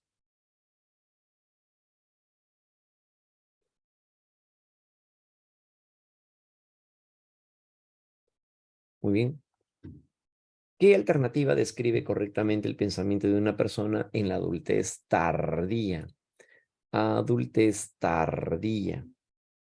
A ver, si nos enfocamos dentro del campo de la adultez tardía, ¿cuál vendría a llegar a ser el plano? Entonces tenemos, cada vez que una persona toma una decisión, evalúa los puntos a favor y en contra, eso llega a ser verdadero. ¿Por qué? Porque va a llegar a vincularse hacia el campo de lo que implicará aquí el pensamiento dialéctico. Excelente. Planea consolidar su identidad a partir del planteo del proyecto de vida. No se pretende desarrollar acá un proyecto de vida todavía, ¿no? Claro. Pondera una situación adversa, apreciando también lo positivo de ella, eso es verdadero. Eso es verdadero. Porque aquí las personas van a llegar a adaptarse de una mejor manera, tomando decisiones de esta forma. Claro. Entonces también hasta lo malo que nos sucede tiene un lado favorable. Sí, ahí donde se asume parte del pensamiento dialéctico. ¿Considera que solo debe de cuidar a sus hijos adolescentes? No, pues no, en la adultez tardía, en la adultez temprana no ocurriría esta condición. Entonces, más bien, esto formaría parte de 2 y 3 sería, ¿no? Perdón, 1 y 3. 1 y 3, ¿ya? 1 y 3 sería lo más representativo, ¿no? Claro, así es.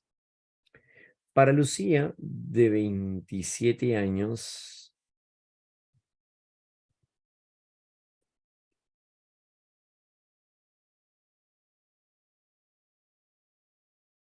eso correspondería a la adultez tardía. Claro, así es, ¿ya? Ajá, eso se daría, ¿no? En el caso de la número 4, considera que solo debe de cuidar a los hijos adolescentes. Sí, estaría más vinculada a la adultez intermedia. La 4 sería intermedia. Sí, efectivamente, sería intermedia, ¿ya? Muy bien. Para Lucía, de 27 años, cuando una relación de pareja se estructura de forma apropiada, considera necesario haber desarrollado confianza, autonomía, iniciativa, laboriosidad, identidad y valorar la intimidad con el otro.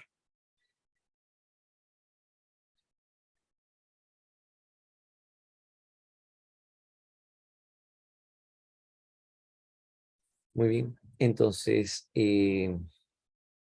desde la perspectiva de Lucía, se puede decir en relación a Erickson. Bueno, pues acá hay un elemento muy, muy importante, ¿no? Como ustedes se han dado cuenta, se ha desarrollado confianza, autonomía, y eso qué viene a ser, viene a ser la superación de las etapas anteriores. Claro, muy bien, de los conflictos, mejor dicho, ¿no? Ajá. Y por lo tanto, el aspecto clave, ¿cuál va a llegar a ser entonces en este caso? Va a llegar a ser las relaciones maduras de pareja implican haber superado en la adultez temprana los conflictos psicosociales anteriores. Claro, ¿no? Los conflictos psicosociales anteriores. Muy bien. Sí, efectivamente, 7D. Muy bien, chicos. Así es, Maylin. Saori, ¿no? Muy bien, Diego, Denise, efectivamente, sí, tiene que ver en función a ello, ¿ya? Muy bien, que es justamente lo que mencionamos en la última etapa del punto de vista de Erickson, ¿no?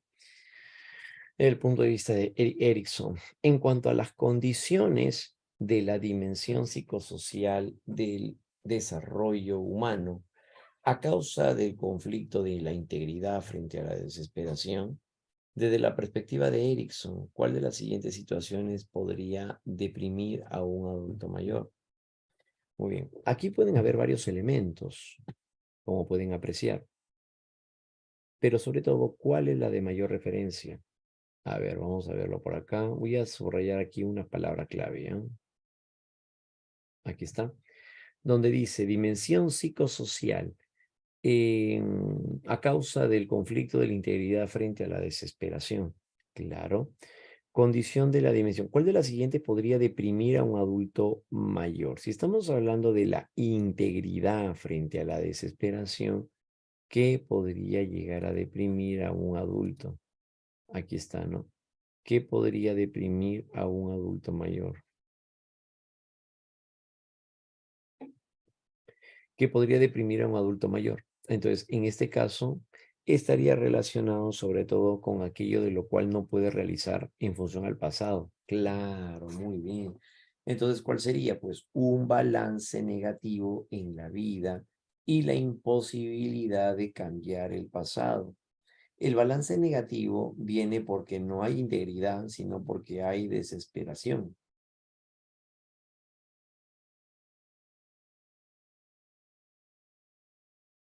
Entonces, de esa manera, es ahí donde se presentan las relaciones, perdón, es ahí donde se presenta el hecho en el que el balance negativo en la vida y la imposibilidad de cambiar el pasado es justo lo que estaría viéndose, representándose en este caso, ¿ya? Muy bien, así es. 8 entonces sería ahí letra A.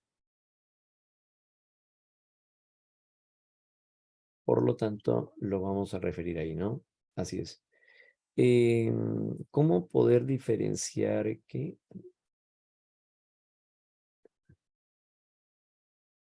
A ver, ¿cómo diferenciar el factor biográfico y sociocultural? Biográfico.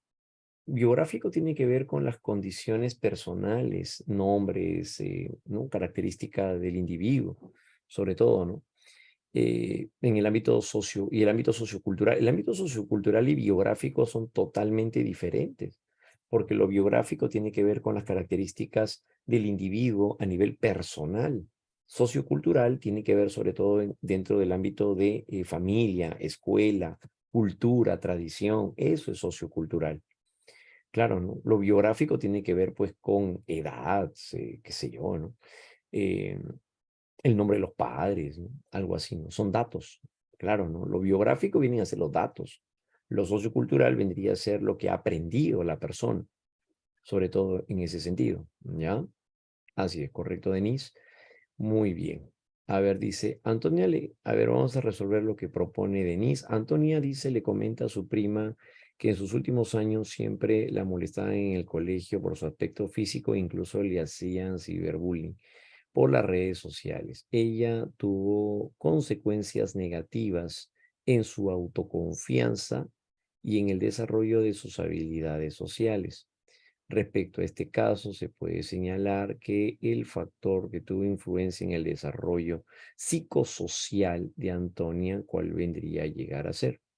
A ver, ¿cuál vendría a ser en ese sentido? ¿Congénito, biológico, biográfico o sociocultural? ¿Cuál vendría a llegar a ser? ¿Cuál creen que estaría relacionado ahí? Ujú. Ajá. Lo que pasa es que el término propiamente dicho no es el asunto biográfico, se le llama factor personal. Eso sí es diferente, eso no es sociocultural tampoco. Sociocultural sería el estilo de crianza, claro. Lo que pasa es que ahí hay un concepto que bueno, no es que esté mal, ¿no? Sino que no encaja, propiamente dicho. Pero bueno, podría estar asociado. Lo que pasa es que el factor cultural, sociocultural, tiene que ver con la familia y tiene que ver con la escuela. Entonces, si hablamos acerca de familia y escuela, eso es lo que se le llama, y eso lo tienen ustedes en su material pasado. Lo sociocultural tiene que ver con la familia y con la escuela, como por ejemplo el estilo de crianza. Claro, ¿no? Las relaciones interpersonales en la escuela, relaciones interpersonales en la escuela, es diferente a lo que es propiamente dicho escuela, son relaciones interpersonales.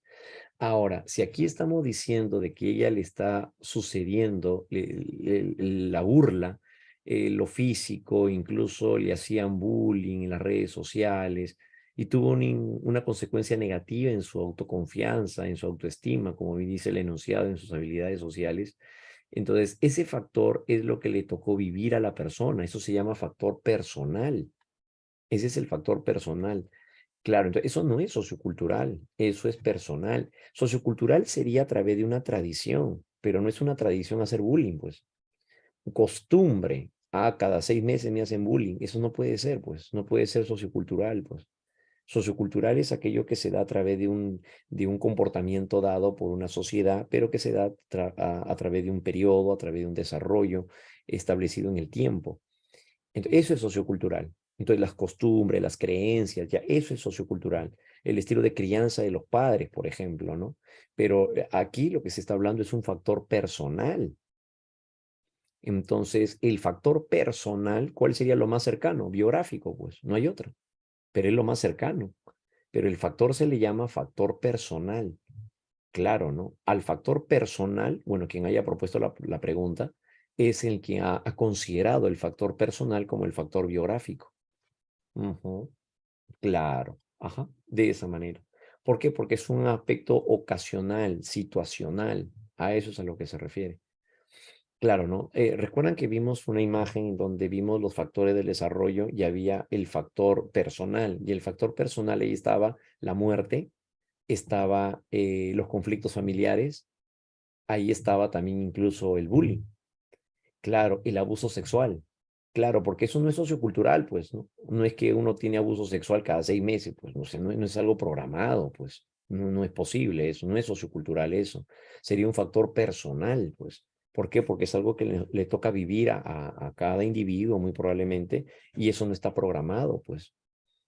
Claro, entonces son eventos que se escapan a nuestro dominio que pueden impactar en el desarrollo de nuestra personalidad.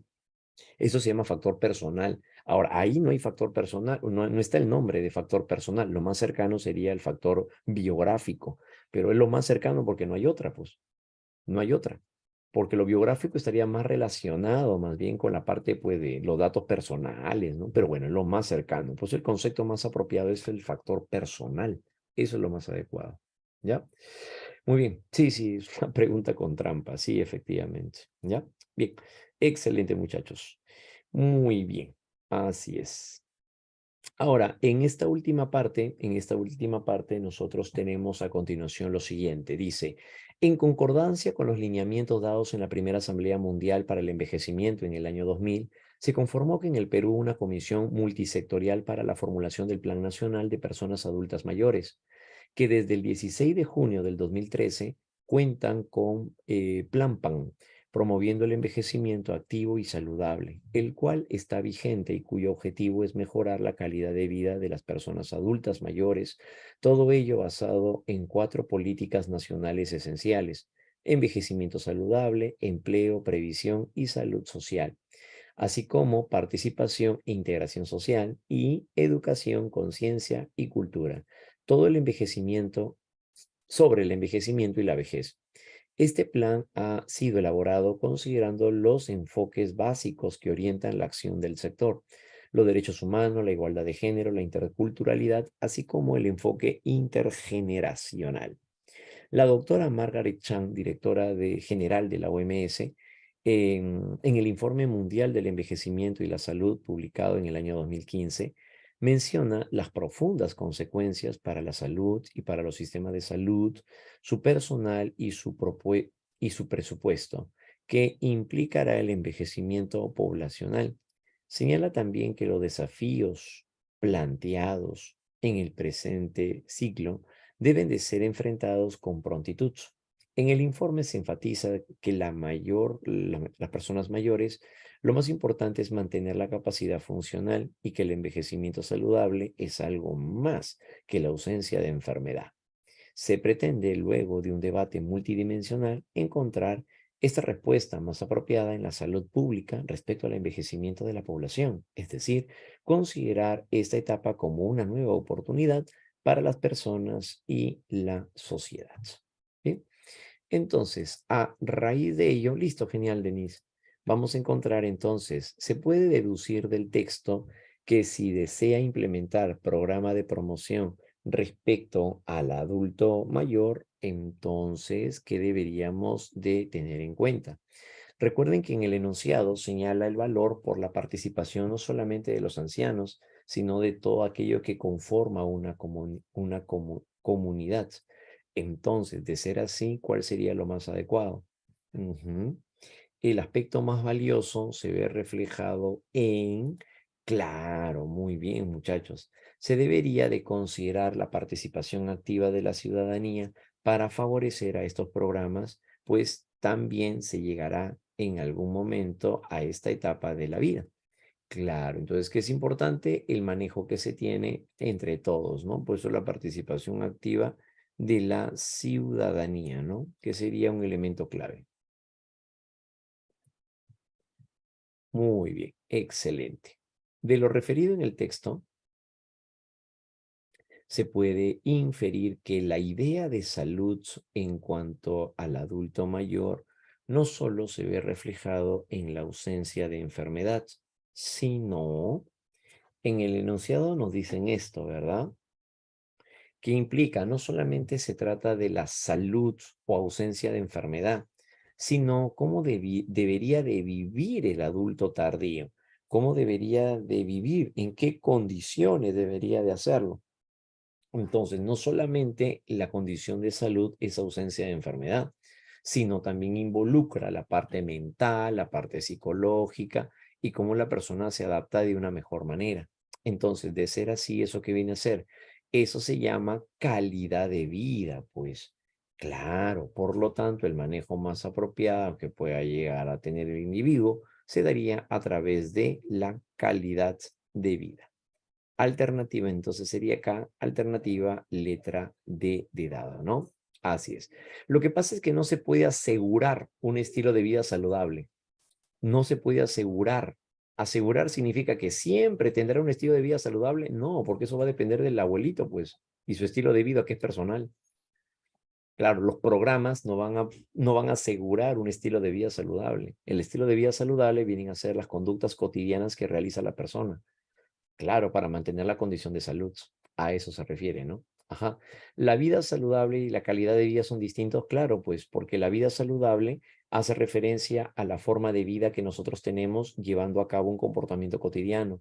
Comer saludable, hacer ejercicio, control emocional, ya eso viene a ser. La calidad de vida es cómo satisfacemos nuestras necesidades, como hambre, sed, vestido. A eso se refiere. Una persona que está en una condición de pobreza tiene una baja calidad de vida porque no puede satisfacer la salud, se enferma a cada momento, no puede satisfacer el hambre, etcétera. O sea, se refiere a cómo satisface sus necesidades. Esa es la calidad de vida, ¿no? Y en el caso del abuelito también se ve valorado lo que es satisfacer estas necesidades, ¿no? Y sobre todo la forma de vida saludable en general, ¿no? Así es. Pero la calidad de vida es cómo satisface sus necesidades en ese plano, ¿ya? Muy bien. Así es, en ese caso, ¿no? El mantenimiento de las necesidades básicas, no, pues las necesidades básicas van a ser el hambre, la sed y el sueño. El mantenimiento, o sea, no se va a procurar que el abuelito pues se vaya a dormir temprano, ¿no? No hay forma de poder controlar eso. No hay forma de controlar eso, pues. Así que eso, por esa razón, no puede llegar a darse. ¿Ya? Muy bien, chicos. Ahora sí, cuídense mucho de jovencitos. Hacia ahí vamos a llegar entonces en esta última parte y ya nos estamos viendo para nuestra próxima semanita. ¿Ya? Así es. Listo. Muy bien. Efectivamente, muchachos. Ya, listo. Nos vemos. Cuídense mucho. Que les vaya muy bien. Y ya nos estamos viendo para nuestra próxima sesión. Listo. Cuídense mucho. Chau, chau.